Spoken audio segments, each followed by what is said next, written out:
Alam mo ba? Nang ipinahayag ang kasarinlan ng Pilipinas sa Kawit, Cavite, sino ang gumawa at bumasa ng deklarasyon ng independensya? Ang tamang kasagutan ay si Ambrosio Rianzares Bautista. Ipinahayag ni Emilio Aguinaldo ang pagsasarili ng Pilipinas mula sa Espanya. Itinaas ang bandila ng Pilipinas at tinugtog ang pambansang awit na nilikha ni Julian Felipe. Ang pahayag ay isinulat ni Ambrosio Rianzares Bautista at nilagdaan ng may 78 na tao.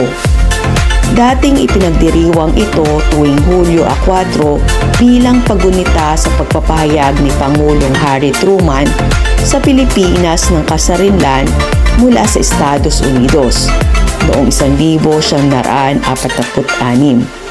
Noong 1962, idineklara ni Pangulong Diosdado Macapagal ang Hunyo 12 bilang Araw ng Kasarinlan.